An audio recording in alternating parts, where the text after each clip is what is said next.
quand le dernier apôtre est mort, donc Jean, est-ce que cela a-t-il empêché la bonne continuation de l'Église selon le Seigneur?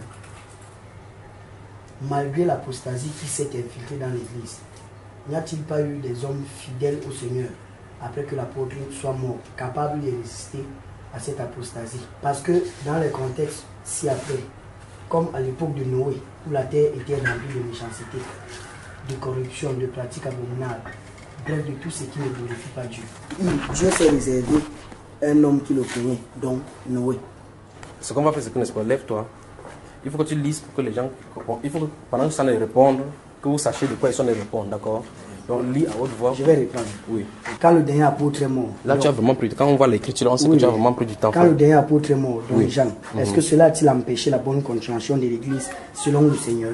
Oui. Malgré l'apostasie qui s'est infiltrée dans l'Église, n'y a-t-il pas eu des hommes fidèles au Seigneur après que l'apôtre soit mort, capables de résister à cette apostasie? Oui. Parce que dans les contextes ci-après, comme à l'époque de Noé, où la terre était remplie de méchanceté, de corruption, de pratiques abominables, bref, de tout ce qui ne glorifie pas Dieu, donc Dieu s'est réservé un homme qui le craignait, donc Noé. Bon. Deuxième contexte, à l'époque d'Élie, lorsqu'il tue les prophètes de Baal. C'est que la deuxième là va toujours la même question. Oui, non, c'est toi volets. Lorsqu'il tue les prophètes de Baal et s'enfuit dans la grotte, il dit à l'Éternel dans 1 Roi, chapitre 19, à partir du verset 14. 7000 personnes qui ont réfléchi de donner. Oui, bon, je vais un peu essayer de lire. Il n'y a pas de problème, frère. Je vais lire. 19, à partir du verset 14. Il dit à l'Éternel, j'ai déployé tout mon zèle pour l'Éternel, le Dieu de l'univers. En effet, les Israélites ont abandonné ton alliance. Ils ont démoli tes autels et ont tué tes prophètes par l'épée. Je suis resté moi seul et je cherche à m'enlever la vie. C'est ce qu'il dit là-bas. Mais l'Éternel lui répond dans le verset 15 et 18. L'Éternel lui dit, vas-y, poursuis ton chemin dans le désert jusqu'à Damas. Une fois arrivé là-bas, tu consacreras par onction Azaël comme roi de Syrie. Tu consacreras aussi par onction Jéhu, le fils de Nimshi, comme roi d'Israël. Et tu consacreras par onction Élisée, le fils de Shaphat, d'Abel Méola, comme prophète à ta place. Celui qui échappera à l'épée de Azaël, Jéhu le fera mourir. Et celui qui échappera à l'épée de Jéhu, Élisée le fera mourir. Mais je vais laisser en Israël 7000 hommes. Ce sont tous ceux qui n'ont pas plié les genoux devant Baal. Et dans Daniel 3. Nous sommes toujours dans le contexte du fait que tu as posé la question que les apôtres, le dernier apôtre est mort. Y a-t-il pas eu des gens fidèles à l'église malgré l'apostasie? Malgré l'apostasie pour résister. Voilà. Et dans Daniel 3, nous voyons Shadrach, Meshach avec des gens qui ont adoré, ils sont prosternés. Bon, les trois, ils n'ont pas... Ils n'ont pas fléchi le genou. Que tous ceux qui étaient devant la statuette l'ont adoré, sauf les trois hébreux. Donc Shadrach, Meshach et Abednego. Bon, d'où revient encore la question. Depuis la mort du dernier apôtre, il y a plus de 1800 ans où des pratiques abominables ont été intégrées dans l'église. N'y a-t-il pas eu des hommes qui se sont mis à part en prenant position de ne pas fléchir face à ces pratiques et de suivre les traces des apôtres telles marquées par le Seigneur Jésus? C'est tout ça. C'est la seule question qui était le point comme ça. Voilà. Ou bien la mort du dernier apôtre, ou bien depuis la mort du dernier apôtre, le Saint-Esprit s'est retiré sur la scène pour revenir à un moment bien précis. Bonne question. Donc, les questions sont très bonnes. Voilà. Merci beaucoup. Vous avez saisi la question. En réalité, dans la question qu'il a posée, il m'a aidé à résoudre le problème. Il est allé dans l'Ancien Testament me montrer que Dieu fonctionne de la même façon chaque fois. Il est allé dans le peuple de Noé. Il a montré que lorsqu'il y avait l'apostasie, n'importe comment, il y avait quand même une personne. Il est allé à l'époque d'Élie, il m'a déjà montré, donc il m'a aidé déjà à résoudre tous ces problèmes-ci.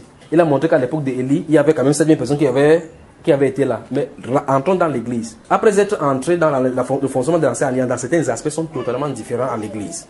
Donc, la chose c'est ceci. Premier principe. Il n'y a pas eu d'époque sur la terre où il n'y a pas une seule personne qui craignait Dieu. Il n'y en a pas eu d'époque. Il n'y en a pas. S'il y a cette époque-là, Dieu détruit la terre. Tu comprends, n'est-ce pas? C'est à cause de ceux-là. Puisque Dieu a dit à Abraham que s'il détermine quand Abraham discutait par rapport à Sodome, il dit que s'il a résolu de détruire une ville et qu'il y a tel nombre de personnes, il ne peut pas détruire la ville à cause de cette ville-là. C'est pas ce qu'il a dit. Donc ça veut dire que ce n'est pas détruit à cause du fait qu'il y a certaines personnes. C'est n'est-ce pas? Donc quand Dieu a discuté également, vous lisez le livre d'Ézéchiel, il va dire que pendant qu'il a parlé au prophète, il va dire que si le monde est dans l'iniquité, et je résous de détruire les villes, et que s'il trouve, comment il s'appelle? Noé, Daniel et qui?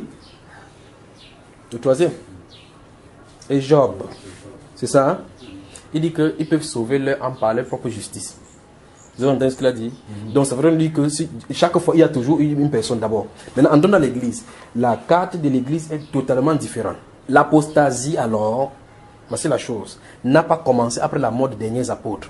C'est pendant qu'ils étaient là. D'accord, mon frère? Donc, ceci me montre qu'il y a certains enseignements que tu n'as pas suivis. Il y a un enseignement que nous avons fait en 2 volets, enfin 4 volets, où j'ai mis des pasteurs ici ont parlé. Prédicateurs, à doctrine, prospérité, ainsi de suite. Vous connaissez ces enseignements-là. Il faut que tu suives ça en profondeur. Autre chose encore, il faut que tu suives l'histoire de l'église que j'avais brossé à la conférence en 2012. J'ai montré effectivement que les gens avaient été brûlés durant le mois. Jean-Da, vous appelez Jean-Da, Martin Luther. Il y a eu des époques dans l'église. S'il prend seulement le temps pour aller, je peux prendre l'espace d'1 an. C'est-à-dire que depuis que l'apôtre Jean est mort, je sais pas, en 5 ans, je retrace l'histoire de l'église jusqu'à maintenant. Je peux le faire. Si vous pouvez me laisser seulement le temps de prêcher. C'est-à-dire que l'apôtre Jean est mort. Donnons un exemple, si vous voulez, je ne parle pas dans la Bible, je commence avec l'apôtre Paul, avec les apôtres, je commence doucement, enfin, on sort un peu de la Bible, je vous parle de l'histoire dans les 100 premières années. On y va? Ok. Pourquoi l'apôtre Paul dit dans 1 Corinthiens chapitre 4, verset 6 que nous avons appris, la personne d'Apollos et de mon personne, nous avons appris à ne pas aller au-delà de ce qui est écrit? Pourquoi il dit que de ne pas aller au-delà de ce qui est écrit? Pourquoi dans 1 Thessaloniciens il dit que il y a des gens qui vous troublent? On écrit des lettres qui soi-disant venant de nous qui vous troublent, qui dit que la résurrection a déjà eu lieu. Donc ça veut dire que malgré que l'évangile, il écrit des lettres, il dit que Paul, apôtre de Jésus à l'église de Corinthe, d'autres personnes écrivaient d'autres lettres. Comprends, frère? À notre époque, c'est exactement ce que la Bible est là, qui est donnée pour une fois pour toutes. Les gens sont écrits des livres chrétiens. C'est la même chose là. Notre époque, c'est les livres chrétiens qu'on nous a donné maintenant. C'est-à-dire que quand tu as la Bible, les gens cherchent d'autres livres pour lire la Bible. La Bible est donnée, totale, complète pour connaître le Seigneur. Vous dites, voici la Bible, fais comment pour connaître le Saint-Esprit. Quelqu'un peut chercher la Bible aussi. Comment connaître et recevoir le Saint-Esprit? Il va prendre le document qu'un être humain a écrit pour savoir comment connaître le Saint-Esprit. Tu vois cela? Alors que lui, le Saint-Esprit s'est caché dans la Bible là-bas. Si tu te mets à la bonne disposition, tu le retrouves. Pas vrai? Alors maintenant, au 1er siècle donc, pendant que les apôtres étaient là, les disciples enseignaient. Remarque, il dit à l'apôtre, à Timothée, il dit que à Timothée et à titre particulièrement sur l'histoire dans l'église, il dit, je t'ai laissé en Crète, d'après mes ordres, que tu mettes en note ce qui reste en suspens, d'accord? Que tu mets en note, et selon mon ordre, que tu établisses dans chaque assemblée les anciens de l'église, n'est-ce pas? À Timothée, il dit que enseigner ces choses afin que tu dises aux gens de ne pas enseigner autre doctrine. C'est pas ce qu'il dit.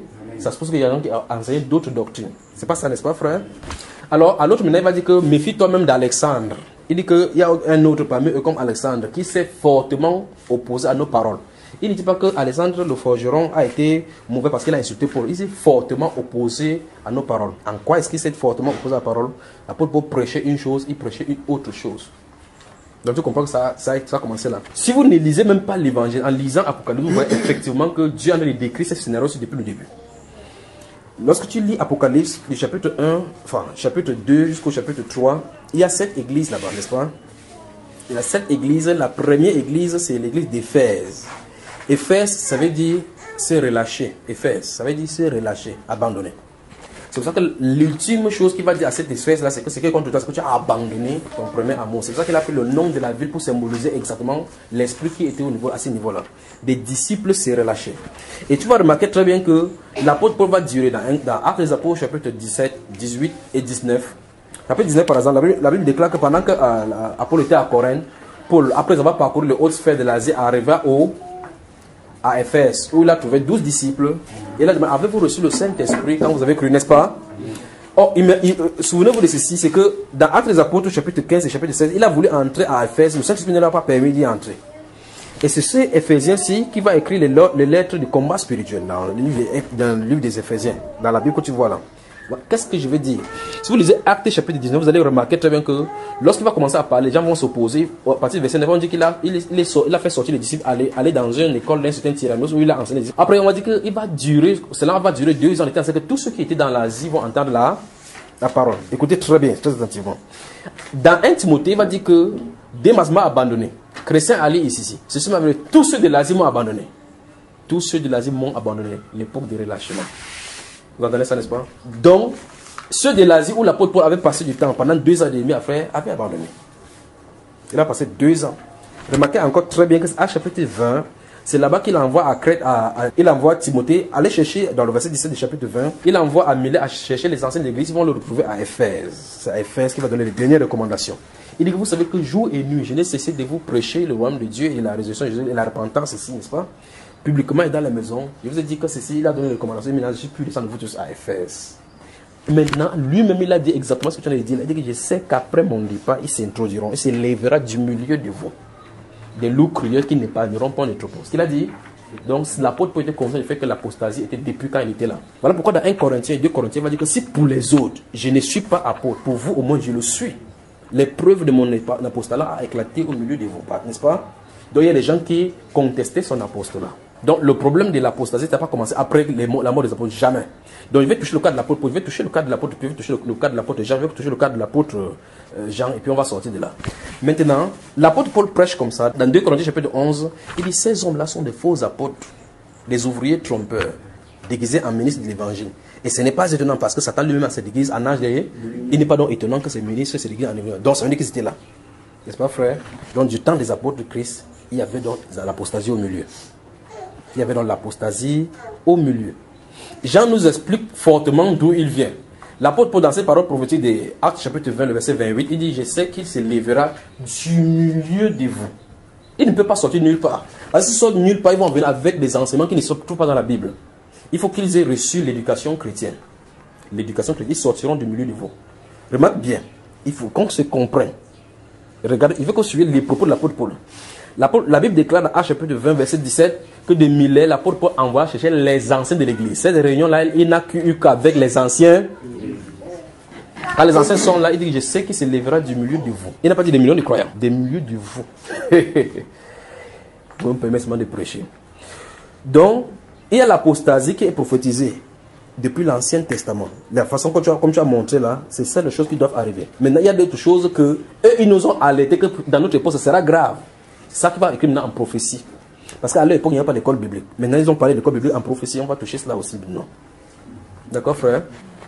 Donc, il dit, je sais qu'il se lèvera du milieu de vous. Du milieu de vous, les anciens. Donc, c'est un style d'anciennat vont commencer. Aujourd'hui, il n'y a pas d'archibishop au milieu de l'église. Hein, frère? Il y a des archibishops aujourd'hui. Où est-ce qu'ils sont sortis? Ils ne sont pas sortis de l'extérieur pour entrer. Quelqu'un est pasteur aujourd'hui, demain il est ancien, demain il est archibishop du milieu. Vous avez vu ça, n'est-ce pas? C'est l'apôtre Paul qui l'a dit. Avec ce taille de l'aigle, là, il est là. Il fait ce que le Seigneur disait. Je serai en scandale parmi vous. Qui, Seigneur? Même si tout le monde tombe là, pas moi, jamais toi. Hein? Attends, peut-être que le corps va chanter, tu vas confirmer ce qu'il est question. Oui, vous voyez, exactement, n'est-ce pas? Donc, les apôtres étant présents, il y avait des gens qui enseignaient d'autres doctrines. Et l'apôtre Paul l'avait dit. Il dit qu'ils n'épargneront point le troupeau. Le but pour lequel il s'élève, c'est pour ça que si on identifie cela, ça sera facile. Si on identifie, et les critères d'identification, c'est donné dans la Bible. Si quelqu'un met le sentiment, il aura des problèmes. Parce que, en fait, si vous prenez n'importe qui se dit serviteur, vous le mettez là-bas, il va prêcher la Bible. Voilà le vrai problème. Maintenant, qu'est-ce qui fait le vrai du faux? Il faut que vous identifiez que ce qu'on a dit par rapport à tel passage, par rapport à l'apostasie, en train d'accomplir sur lui. Si vous identifiez ça, vous ferez mieux de quitter. C'est aussi simple que possible. Sinon, vous allez voir chaque personne dire non, c'est le serviteur de Dieu. Quel serviteur de Dieu? Si c'est un serviteur de Dieu, d'où vient-il avec le titre archibishop? Sachant qu'il n'a pas de position dans la Bible, il ne peut pas se défendre avec la Bible. D'où vient-il? Souvenez-vous, s'il a commencé avec apôtre, docteur, puis prophète, il monte. Souvenez-vous, il y a une sémence là. Alors, la question maintenant c'est ceci. À quel moment s'est-il perverti? Ce n'est pas quand il est devenu archibishop, non. Dès le départ, il était perverti parce que le vrai bien n'est pas faux à un moment donné. C'est faux depuis le jour qu'on l'a fait. D'accord? Le jour où tu te rends compte que c'est faux, c'est pas que ça est devenu faux là. On l'avait fait seulement, tu ne t'es pas rendu compte seulement. Tu ne t'es pas seulement rendu compte que c'était faux dès le départ. C'est que c'était accompli. Là, quand tu vois le billet, quelqu'un, vous avez votre billet avec vous, vous avez l'occasion, vous avez remboursé le billet, tu n'as pas regardé, tu as mis dans ta poche. Dans ta tête, c'est 2000 francs qui sont dans ta. Tu entres quelque part dans un supermarché, tu vas acheter quelque chose, puis, madame, ici c'est le faux billet. Ne faites pas ce que vous faites aux gens ici dehors. Le faux billet, on m'a remboursé tout à l'heure, c'est le faux billet. Tout ce que vous bavardez, tu dis vrai qu'on t'a remboursé. Tu dis vrai que toi tu as donné le vrai billet. Mais le test doit se dire autre chose. Que c'est le faux billet. Il a passé ça au l'oreille ultraviolet, il a regretté que c'est le faux billet. Et d'après les règles scientifiques, l'autre là c'est le faux billet, on n'en aimait pas. Si tu veux, tu sautes du camp en l'air, elle a détecté que ça c'est le faux billet. Mais dans ta poche, jusqu'à ce que tu arrives, c'était le vrai billet. Donc il faut que vous passiez au test. Ce que je sais au milieu des êtres humains, c'est que c'est le sentiment qui fait ces choses-ci. le sentiment. Si vous avez un frère qui est prêtre catholique, vous êtes né dans le même ventre, il sait Satan, un point, un trait, même s'il est bon, on ne peut comment. Je parle de prêtre, vous dites, que dit des prêtres pentecôtistes qui s'appellent archibishop avec les cannes déjà? Ne sont-ils pas des catholiques? Les catholiques. Que dit des protestants maintenant qui sont rentrés dans les catholiques avec le conseil communautaire, où sont ceux qui sont partis avec les âmes? Donc il dit, ils se libéreront du milieu de vous. C'est ce que l'apôtre Paul a dit. Ils se libéreront du milieu de vous. Il dit, souvenez-vous de ceci. Il dit des loups cruels.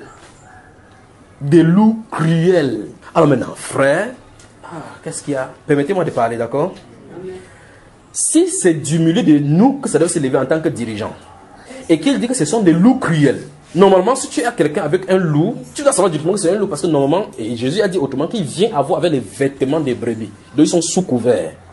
Le moment venu, il enlève son vêtement. C'est ce qu'il vient de dire là maintenant. Vous voyez maintenant, effectivement, n'est-ce pas? C'est-à-dire que s'il vient, roi, tu vas dire que ça c'est un faux pasteur. Parce que s'il vient dire que Satan est le victorieux, vous allez dire qu'il faut éviter ce genre de type, n'est-ce pas? Il faut qu'il dise Jésus est Seigneur. Tu dis que, wow, Amen. Jésus est Seigneur, Amen. Vous pensez que Jésus est vraiment mort sur la croix? Ou comment c'est qu'est-ce que Jésus nous amène? Pourtant, il parlait de Jésus depuis. Il dit qu'il s'élèvera du mot de loup cruel. Comment il peut être dedans avec nous? Et la Bible l'appelle, il y a cet enfant l'année décrit sur le cas de quelqu'un. Et la Bible les appelle loup cruel. Et ils avaient été là, on ne sait pas. Ça se passe qu'ils étaient sous couvert. Ils avaient été couverts par une autre façon de faire qui trompait notre vigilance. Alors l'apôtre Jacques donc dit, voyant ce danger, dit qu'il ne soit pas au milieu de vous plusieurs personnes qui se mettent à enseigner. Voilà pourquoi il le disait. Parce qu'il y a des gens qui vont enseigner des fausses choses. Maintenant, dans 1 Jean chapitre 2, versets 18 et 19, il dit que, mes petits enfants, comme vous savez qu'il y a un antéchrist qui vient dans le monde, je vais vous montrer quelque chose dans la Bible là maintenant. Que, comme vous avez appris qu'il y a un antéchrist qui vient. Il y a un antéchrist, une personne qui va venir qui est l'antéchrist. Il y a maintenant plusieurs antéchrists. Donc il y a ces prédicateurs qui préparent son chemin pour qu'ils se révèlent. Après il dit que ce ne sont pas les mondains. Il dit qu'ils sont sortis du milieu de nous. C'est Jean qui le dit. Jean. Ils sont sortis du milieu de nous. Il dit que cela a été manifeste afin qu'on sache que tous n'étaient pas des nôtres. Donc tous les dirigeants ne sont pas de Jésus. Si vous refusez l'autorité de l'écriture, je ne sais pas comment vous pouvez vous défendre. C'est pour ça que quand c'est faux, il faut dire c'est faux sans blaguer et prendre position. Il dit, ils sont sortis du milieu de nous. Il dit que plusieurs antéchrists sont maintenant dans le monde. Plusieurs sont venus. Plusieurs. Il dit qu'ils sont sortis du milieu de nous. Donc les plusieurs là n'ont pas deux endroits. Ils sont sortis du milieu de nous. Cela a été afin que tous, ça fait manifeste que tous n'étaient pas des nôtres. Car s'ils eussent été des nôtres, ils seraient restés. Donc aucun faux ne restera dans le corps de Christ. Aucun. Le jour fera manifester leur folie. Le jour manifestera leur folie. Au fur et à mesure, vous allez voir des prédicateurs qui prêchaient jadis où les gens aimaient. Petit à petit, vous voyez quelque chose, les choses commencent à aller arriver. Vous dites, qu'est-ce qui se passe? Dieu est en train de montrer la vraie chose. Amen. Dieu est en train de montrer la vraie chose. Il a dit au temps du soir, la lumière apparaîtra. Et on ne peut pas cacher. Il dit, les choses qui sont cachées dans les secrets seront révélées. Il y a d'autres qui ont les bagues dans les chaussures. Ils portent les chaussures, ils ont les bagues à l'intérieur, c'est les orteils. D'autres ils savent que s'ils mettent sur la main, on va voir. Ils avalent plutôt. C'est dans le ventre. Quand vous le regardez comme ça, vous voyez une statue sur son ventre. Vous regardez le pasteur comme ça, c'est le statue qui est sur son ventre. D'autres, c'est les lunettes qu'on leur a données qu'ils portent. Quand ils portent, tu crois que c'est les verres tranquilles. Alors quand ils voient comme ça, ils te voient entièrement. Ils voient qui est de Dieu, qui n'est pas de Dieu. Quand ils te regardent, ils savent si tu as un compte en banque. D'autres sont les savons qu'ils mettent sur eux. D'autres, c'est le parfum. D'autres, c'est le code qu'ils ont mis en rêve. Mais attendez, vous allez voir des confrontations. Tu as parlé de confrontations ici, n'est-ce pas? Vous allez voir des confrontations. Dans ces pays, vous allez voir des confrontations. Vous allez voir des confrontations. Donc, l'apostasie n'a pas commencé après la mort des apôtres, ça a commencé pendant qu'ils étaient là. Parce que souviens-toi que dans la Genèse, le vrai n'est pas venu, plus tard le faux est venu. Ils étaient côte à côte. L'arbre de la vie n'est pas venu, puis l'arbre de la connaissance du bien est venu. Non, les deux étaient côte à côte. Abel et Caïn adoraient côte à côte. Quand Judas est venu avec Jésus, c'était côte à côte. Ce sera comme ça, l'antéchrist va se manifester, Jésus va venir côte à côte. C'est comme ça. D'accord mon cher? Donc chacun dans le monde, il y a l'évangile pour sceller pour le grenier. Il y a l'évangile pour nettoyer la paille, pour le feu. Les deux sont côte à côte. Je vous avais dit dans un enseignement qui est dit ici, je vous avais dit que la première et la seule chose que vous allez faire pour identifier les vrais pasteurs, il y a deux volets. Premier volet n'est pas mettre de sentiment. N'est pas mettre de sentiment que c'est quand même telle personne m'a quand même aidé. Non, Satan aide les gens, il donne de bons conseils souvent. Vous n'y voyez rien, vous ne voyez pas que de l'intérêt des autres peuples qu'une seule personne meurt, n'est-ce pas? Il savait qui, mais qui parlait. Non, mes frères, ne faisons pas du mal. Vendons-le aux Ismaélites. N'est-ce pas, frère? Qui a de les utiliser? En comprenant qui? La volonté de Dieu. Ne commettons pas ce mal. Vous voyez, quand pour le cas de Joseph, il voulait tuer Joseph. L'autre a dit que non, ne commettons pas ce mal. Vendons le Ismaël. C'est normal qu'un frère vende son frère pour aller mentir à son père que non, le loup a tué, ils ont tué des brebis. C'est normal ça. C'est quel genre d'esprit qui les anime à ce moment. Mais ils font la volonté de qui? Amen.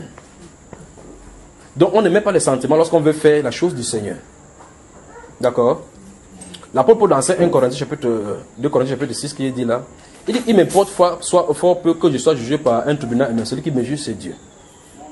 Donc les êtres humains ne peuvent pas le juger, mais il sait il sait Dieu dans une conscience pure. Il dit, n'ai-je pas vu Jésus? Il est preuve de mon apostolat éclaté au milieu de vous, n'est-ce pas frère?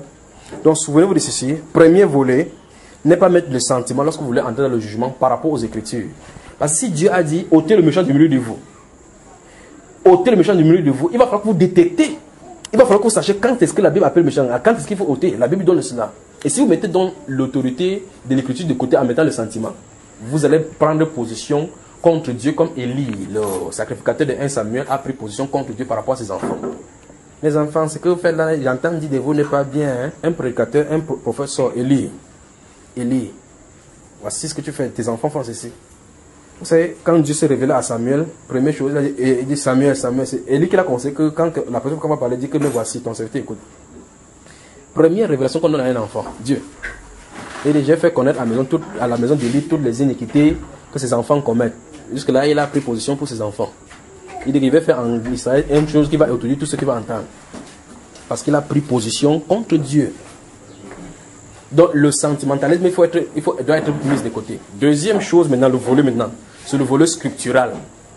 Dans le volet scriptural, dans le volet des Écritures, c'est que si la Bible dit, on laisse que la Bible dise cela. Un pasteur peut être dans l'erreur, mais si il rencontre la vérité et qu'il ne change pas, c'est un ivrogne d'iniquité. Parce qu'un pasteur, normalement, doit être conduit et gouverné par la parole. Parce que c'est cette parole-là qui doit distiller aux gens pour les amener à la sainteté, à la perfection, et les conduire à Christ. Si lui-même rejette déjà la parole, comment est-ce qu'il peut conduire les gens dans cette parole? Puisque la Bible le réclame dans 1 Pierre chapitre 5, qu'il soit le modèle du troupeau. Donc si un pasteur qui rejette la parole dit clairement qu'il ne croit pas à certaines parties de la Bible, on va être où il se trouve. Il est sur notre coupe. Parce que si tu rejettes une partie de l'écriture, tu es fini. Je vous ai raconté l'histoire d'un monsieur. Nous sommes ici à Makepe, oui, nous sommes à Makepe. J'ai vu un enfant qui était, oh mon Dieu, ces jours-là, vous savez, il était comme ça en train de marcher avec des cannes comme ça, il marchait comme ça là. On avait fait le sous-dessus sur ses pieds. Monsieur dit peut-être que c'est un enfant qui demandait des aumônes. Il est venu vers moi. Il ne voyait pas bien. Il m'a agrippé comme ça. Il dit que ta voix, je l'ai entendue dans une vision. Que tu pries pour moi, je suis en train de les voir. Je l'ai regardé comme ça. Vous savez, quand vous êtes dans une position où l'écriture dit, vous allez comprendre ce que la Bible entend par quand Jésus s'est tourné là-bas devant les gens et que Lazare était couché dans la tombe, les gens étaient là, il soupirait en lui-même. Quand vous comprenez ce que vous avez, c'est le simple soupir que c'est pas ça qu'on dit, c'est pas ce que la Bible dit là, c'est-à-dire que soupir, c'est pas ça comme ça que c'est pas ça. Vous entendez, quand on dit qu'il tressaillit dans son âme là, c'est pas comme ça, c'est pas que c'est pas ça, quelque chose se passe en vous, vous savez que quelque chose sur le point de se passer. Ces choses là, vous pouvez remarquer que l'apôtre Paul allait de prêcher, après se tourner vers le paralytique, voyant, c'est ça, cette personne là, voyant qu'il avait la foi pour être guéri, expliquez-moi comment c'est explicable à l'école de théologie. Voyons, dites-moi comment il y a le cours pour détecter quand quelqu'un veut être guéri. Dites-moi s'il y a un cours pour cela. Voyant qu'il avait la foi. Voyant. Je ne sais pas si vous saisissez. Donc, l'apôtre peut prêcher dans cet acte des apôtres chapitre 14. Il se tourne là, il dit, il y avait un paralytique là. Il dit, voyant qu'il avait la foi pour être guéri. Je ne sais pas si vous êtes dépassé par les événements comme moi dans cette Bible-ci. Voyant qu'il avait la foi pour être guéri. Ce n'est pas qu'il a regardé. C'est que ça lui a été révélé pour que maintenant tu peux annoncer. Il s'est tourné là-bas, dit que je te le dis, lève-toi et marche, frère. Donc, ce garçon-là m'a agrippé. Il lui dit, je vais parler, je voulais prier. Il dit, je vais voir ton père. Nous sommes dans les faux prédicateurs. Donc, souvenez-vous, quand il dit n'importe quoi, il raconte n'importe quoi, je sais où je suis dans les. Ne dis pas qu'il est en train de nous égarer. Il dit, je vais voir ton père. C'est dans la période où l'avion avait fait accident ici à Banga Pongo. À Banga Pongo, là. C'est dans cette période-là, je ne sais pas quelle année. Donc, cet avion de Kameko qui avait fait, c'est quoi qui avait fait l'avion Kenya Airways, qui avait fait l'accident. Donc, c'est cette époque-là, parce que ce monsieur, cet enfant, son père est pilote de Cameroun Airlines, justement. Parce que c'est quand je suis allé chez lui que je me suis rendu compte qu'il passait à Canal 2 souvent, parce qu'on le demande, on l'interrogeait comme expert. Donc il y avait une émission, on fait là-bas pour dire comment l'avion se passe. Il était allé, je l'avais vu à la télévision. Donc quand je l'ai vu, elle me dit, mais celui-ci, je l'ai vu où? C'est que l'image m'est revenue. Il dit, il veut voir ton père, on était là, c'est bloc E, il y a eux ici, il y a M de ce côté-ci. On allait là-bas, juste entrer chez eux, m'asseoir. Il dit, il veut voir ton père. La condition que j'ai prise pour toi, c'est que je voyais tes parents. On s'est assis là-bas. Oh mon Dieu, je n'ai jamais eu de choc comme ça, comme ce jour-là. Il m'a dit qu'il était séminaire, qu'il donne cours au séminaire. Donc je suis devant lui comme ça. Il a dit, j'ai dit, monsieur, est-ce que vous croyez que c'est temps la main de cet enfant s'il va se lever? Il dit, vous pensez qu'il croit aux bêtises comme ça que la Bible dit? C'est un professeur du séminaire. Il m'a dit, il a dit d'ailleurs, il y a des histoires dans la Bible avant qu'il ne peut pas croire. Vous pensez que le Dieu Tout-Puissant peut avoir un nonchalant comme Satan comme ça qui a le dénigré depuis comme ça des siècles? S'il est vraiment Tout-Puissant, pourquoi il ne peut pas détruire Satan? Il enseigne à l'école de théologie. Il a de remettre encore le livre de Job. Et s'il remet encore le livre de Job en disant que Dieu est Tout-Puissant, il veut dire qu'il n'y a pas Satan, que Satan n'existe pas en réalité. Parce qu'il a dit qu'il ne comprend pas comment quelqu'un est Tout-Puissant et quelqu'un comme Satan doit le déranger. Donc ça doit forcément, le livre de Job n'est pas vrai. Il m'a dit qu'il va aller les cours comme ça, qu'à 22 il va aller donner cours au séminaire. Il dit dans mon esprit que je comprends pourquoi ils sont tellement bêtes là-dedans. Parce que les conducteurs comme ça là sont bêtes. Imagine donc ce qui peut étendre là-dedans. Vous comprenez, frère? Je me suis tourné vers son enfant et dit qu'il ne peut rien faire. Son père a refusé. Je suis parti. Ils sont allés, il a préféré dépenser les millions, aller en Belgique pour l'opérer. On a opéré, on a mis le cerveau de côté.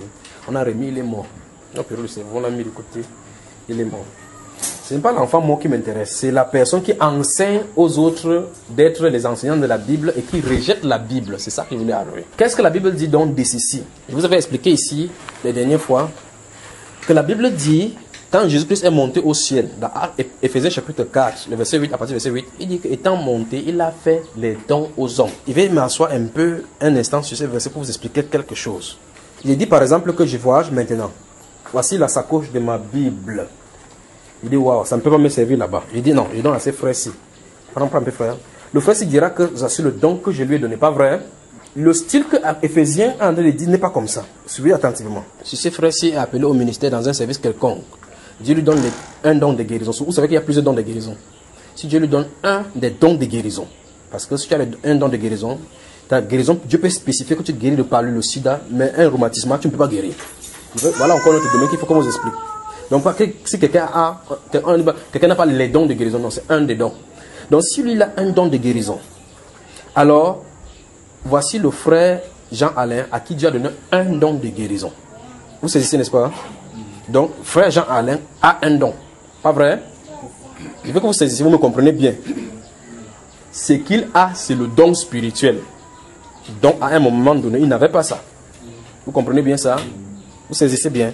À un moment donné, il n'avait pas. À un moment donné maintenant, quand il a reçu le baptême du Saint-Esprit, Dieu lui a accordé. Vous avez compris? Maintenant, donc c'est le style-là que Dieu lui a accordé à un moment donné. C'est ce style-ci que Dieu lui a donné comme ça. Maintenant, dans Éphésiens chapitre 5, 4 là, il n'est pas question de ce style. Il est question de la personne tout entière. C'est la personne qui est le don. Vous comprenez? Donc, c'est le don homme. Là, ce sont les dons hommes. Il faut que vous assimilez ça pour que j'avance au niveau de l'apostasie. Les dons hommes, de ces 5 ministères d'Éphésiens chapitre 4, ce sont des êtres humains que Dieu a choisis d'avance pour cette œuvre. Ils sont des dons hommes. Il étant monté, il a fait des dons. Dans votre version, étant des dons aux hommes, c'est pas que les dons aux hommes, ça veut dire que ceci. Alain a été donné comme don à l'église. Vous voyez que c'est la personne qui est donnée. Alors que par rapport au don spirituel, Dieu te accorde une capacité spirituelle pour que tu exerces un ministère spirituel. Ça, c'est le don spirituel. Ici, c'est le don homme. Donc, un être humain que vous devez dire merci à Dieu qu'il soit là. Vous saisissez là, n'est-ce pas? Voilà. C'est ça qui se trouve dans Éphésiens chapitre 4. Alors maintenant, écoutez très attentivement là maintenant. Ainsi défini, la Bible déclare qu'étant monté, il a fait les dons aux hommes. Il a fait. Et il a donné les uns de ces dons-là. Les dons qu'il a donnés au milieu des hommes. Il a donc classifié que certaines personnes sont des apôtres, certains sont des prophètes, ainsi de suite dans les 5, n'est-ce pas, frère? Ok, maintenant, suivez attentivement encore maintenant. Dieu donc dit, dans ces Éphésiens chapitre 4, qu'il a fait des dons aux hommes. D'autres versions disent qu'il a donné un don. Donc c'est le ministère des dons hommes. Vous me comprenez? Ok. Il a amené les captifs. Alors vous pouvez comprendre au chapitre 2 pourquoi il dit clairement que nous sommes assis ensemble avec lui dans les lieux célestes. Il a amené les captifs. Il a amené. Pas qu'il va amener. Il a. Je faisais chapitre 2. Nous sommes assis ensemble avec lui dans les lieux célestes. Mais pourtant, souvenez-vous de cette attention à la confession de la foi qu'on avait fait la dernière fois. Quelque chose qui est dit dans l'écriture mais qui n'est pas encore réalisé. Nous sommes assis avec lui dans les lieux célestes. Mais pourtant, nous sommes sur la terre en train de marcher. Donc la réalité n'est pas encore accomplie. On va courir, arriver là-dedans. Vous savez, n'est-ce pas? Il a fait les dons aux hommes. Et il a fait les uns comme apôtres. Il a fait les dons comme apôtres. Regardez-moi attentivement. Quand est-ce que Jésus est monté? Quand est-ce qu'il est monté? Aujourd'hui? Ok, maintenant suivez attentivement. À la résurrection, il a ressuscité, il a fait 40 jours sur la terre. Le 40e jour, il est monté. N'est-ce pas? Le Saint-Esprit dit que comme il a monté, là, il a fait les dons. Donc ça peut commencer à fonctionner. C'est n'est-ce pas? Maintenant suivez. Le livre de 1 Timothée 2 Timothée nous met en garde. L'Esprit dit expressément qu'au dernier jour, quelques-uns abandonnent la foi pour s'attacher à des doctrines. Il dit, ils se donneront. Ils se donneront. Une foule de docteurs qui vont enseigner selon leur propre désir. Ils se donneront. Les hommes vont se donner. Comparez maintenant les deux maintenant. On n'a pas dit qu'ils vont se donner de la liberté ou quoi que ce soit. On a dit qu'une foule de docteurs. Donc, ça veut dire qu'il y aura d'autres enseignants qui vont sortir en grand nombre selon le plaisir humain. Et ça, ceux-là ne viendront pas de Dieu. Ils se donneront une foule de docteurs. Je veux que vous saisissiez bien, aimés, qu'il y a deux volets. Il y a un volet des gens que Dieu s'est choisi. Et il y a un volet des êtres humains qui vont se lever. Vous avez vu les deux, n'est-ce pas? Maintenant, le don de Dieu, c'est toujours des choses rares. Ça veut dire que c'est minime automatiquement. Quand vous parcourez la Bible comme tu as parcouru, tu vas voir maintenant que les dons de Dieu sont toujours rares. Ce sont des denrées rares, c'est-à-dire c'est en petit nombre. Ce n'est pas vulgaire. Vous comprenez? À chaque fois, donc, comme tu as vu dans la Bible là-bas, comme tu as tracé là-bas, tu vas remarquer très bien que les foules dons qui servent Dieu, ne servent pas Dieu, sont nombreux. Pas vrai? Voilà. Maintenant, écoutez encore attentivement. La Bible dit qu'ils se donneront des foules de docteurs. Je ne sais pas si vous pouvez lire la Bible et comprendre. Il n'y a qu'un seul lieu où les gens sortent en foule pour être docteurs, c'est à l'école biblique. Donc Dieu parlait de construction de l'école biblique. C'est le seul lieu. Ils se donneront des foules de docteurs. Il n'y a que l'école biblique où quelqu'un entre, il sort et commence à dire que désormais maintenant, il faut qu'on construise un grand temple au Dieu. Il n'y a que là-bas. Oh, docteur Sean, quand il nous expliquait à l'école biblique, je me souviens de ce docteur, c'est un grand enseignant. Vous voyez, il est perverti. Ils se donneront une foule de docteurs, ayant la démangeaison d'entendre des choses agréables. Ils vont rejeter la saine doctrine. N'est-ce pas? Donc là, on peut enseigner que tu vas voyager en France. Que ton mariage a trop duré. Tu tournes la vie, c'est maman et la femme. C'est à moi qu'on s'adresse comme ça. L'étude du marché est claire. Ceux qui font le commerce savent. Pour qu'un commerçant sorte pour commencer à faire la prospection, ils ont d'abord fait l'étude du marché. Quand quelqu'un fait, vous qui avez des maisons, vous habitez, vous entendez quelqu'un fait un kangang, vous dites c'est qui? Et c'est moi, il fait seulement la promotion des produits. J'ai vu le parfum. Il dit non, n'utilise pas le parfum. Il dit qu'il y a aussi le savon. Tu dis non, il dit qu'il y a le camphor. Tu te souviens que le camphor était à la maison, il te demande le camphor. Il est sorti là-bas, il a vendu quand même quelque chose. Parce qu'il sait que sur le terrain, on a besoin de telle chose, besoin de telle chose. Donc s'il sort seulement avec le parfum, il y a 100% de probabilité de ne pas vendre au moins un. Donc il mélange tout ça en voyant. Il te dit que si tu as par exemple des douleurs, par exemple, pense que c'est gratuit, parce qu'on a dit, pour les attirer, il faut donner les tests. Observez comment on fait dans la voiture, quand vous voyagez dans les bus. Quelqu'un s'assoit commence à bavarder là-bas. Tu as comme l'impression que non, celui-ci bavarde. Mais pourtant, à force d'appuyer, il attire ton attention. Il donne des histoires drôles, il dit que ceci est gratuit, tester, il faut lui teste. Lui, il est diabolique, donc il peut tester, ça ne fait absolument rien. C'est l'initiation. Il donne, chacun fait. Maman, elle a dit que oh, maman, le bavard qui se la donne, il prend un lèche. Pas vrai, maman, elle a. Alors, tu goûtes quoi? Le sorcier t'utilise. On parle, et dans cette même prédication qu'il fait là-bas, il te moque de ton Dieu, il dit que ce n'est pas seulement aller prier, chaque fois vous criez, il moque de ton Dieu, il te donne pour Satan, tu prends. Après, il dit qui va prendre ceci, il veut 3 personnes qui vont prendre pour 1000 francs, tu envoies l'argent pour prendre. Il fait comme ça là dans 4 bus. Dans votre bus, il vend 30 000, l'autre bus 30 000. En un jour, il a au moins 100 000 francs. Si vous me saisissez, ils se donneront des foules de docteurs selon leurs propres désirs. Lève-toi au milieu de cette assemblée de 70 personnes dans le bus. Tu dis que je vais vous parler d'une chose. Jésus-Christ est Seigneur. Il dit, ah, ce n'est pas l'église ici, hein. Pas vrai? Nous ne sommes pas dimanche ici, n'est-ce pas? La seule personne qu'on peut rejeter sur la terre et que tout le monde est unanime, c'est le Seigneur Jésus. Lève-toi là-bas, parle. Vous avez entendu comment petit père danser nu, le commentaire sera le bienvenu. Dites que Eto a cassé son pied, le commentaire sera la bienvenue. Dites que Paul Biya a fait comme ça là, le commentaire sera la bienvenue. Parle de Jésus, à cet instant-là, tu es une personne non grata. Pourquoi? Parce que les gens de ce siècle n'aiment pas le Seigneur Jésus. Alors si les gens du dehors n'aiment pas le Seigneur Jésus, ça ne nous gêne pas parce qu'il a dit clairement, ça ne doit pas nous déranger. Là dans ces Jean chapitre 15 là-bas, que s'ils ils vont vous haïr, pas nouveau parce qu'ils m'ont haï avant, n'est-ce pas? Si on fait ceci au bois vert, qu'en sera-t-il du bois sec? Donc ça ne doit pas nous déranger. Mais ce que je suis en train de dire par rapport à ces questions, c'est ceci. C'est qu'au milieu des dirigeants de l'église, il y a des autochtones sataniques. Donc ceux qui sont nés dans le satanisme. D'accord, frère? Alors, deux choses l'une. Ou quelqu'un est né apôtre, ou il n'est pas apôtre. Il n'y a pas de demi-mesure là-dessus. Parce que Dieu a dit qu'il a donné. Donc, les gens que Dieu a choisis, il y a dans un enseignement, j'avais dit que Dieu n'a pas de poste à pouvoir. Il n'y a pas à aller se former pour dire que j'attends que Dieu m'appelle à un neuf. C'est pas comme ça. Quand il t'appelle, il te forme dans ce tas. Moi, c'est ses frères. Donc, alors, il y a donc les tests donc, pour eux dans la Bible. D'accord, mon frère? Donc, il y a toujours eu l'apostasie.